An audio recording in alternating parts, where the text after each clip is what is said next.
Hello everyone, उम्मीद करता हूँ आप सभी लोग स्वस्थ हैं। दो इंपॉर्टेंट अपडेट्स हैं एसएससी की तरफ से और दोनों ही अच्छे अपडेट्स हैं। ठीक है, सबसे पहला अपडेट है एसएससी एमटीएस एग्जामिनेशन से रिलेटेड।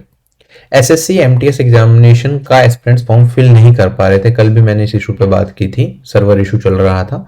तो फाइनली एसएससी ने अभी डेट को एक्सटेंड कर दिया है। 24 तारीख तक आप लोग फॉर्म फिल कर सकते हैं। लास्ट डेट का वेट मत करना, फिर से 24 तारीख को फिर से सर्वर इशू की प्रॉब्लम आपको फेस करनी पड़ सकती है। तो अभी तो एसएससी की साइट चल रही है, अभी ट्राई कर लो। अगर अभी हो सकता है वीडियो के बाद काफी सारे एक्सपेंस एक साथ जाएं तो फिर थोड़ा सर्वर इशू बन जाए, तो आप कल ट्राई कर लेना।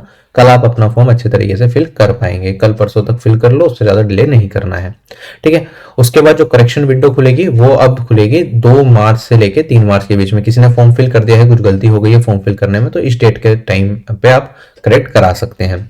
एसएससी स्टेनोग्राफर के बारे में मैंने लास्ट वीडियो में भी डिस्कस किया था कि काफी सारे लोगों को बड़ी दिक्कत आई टाइपिंग करने में, स्टेनो का टेस्ट देने में। ठीक है, स्पीकर का इशू था या फिर डिक्टेटर का इशू था कि उसकी प्रोनाउंसिएशन सही नहीं थी, आवाज सही से क्लियर नहीं हो रही थी। तो एसएससी ने क्या किया है, 15 तारीख की शिफ्ट 1 और शिफ्ट 2 में जिन लोगों ने एग्जाम दिया था उनका कैंसिल कर दिया। अब उन्हें फ्रेश डेट्स दी जाएंगी। वो आपको एसएससी की रीजनल वेबसाइट्स पे ही उसके बारे में पता चलेगा कि कब स्किल टेस्ट कराया जाएगा। ठीक है, ये सिर्फ उन लोगों का एग्जामिनेशन होगा जो एग्जाम में अपियर हुए थे और उन्होंने रजिस्टर किया था स्किल टेस्ट के लिए। ऐसे लोग जो स्किल टेस्ट देने ही नहीं गए थे, ठीक है, उनका री एग्जाम नहीं कराया जाएगा। ठीक, ये इस नोटिस में दे रखा है। तो फाइनली ये भी अच्छी खबर है और अपनी तैयारी आप सभी लोग अच्छे तरीके से करते रहें। Bye bye everyone, take care, have a nice day and जय हिंद।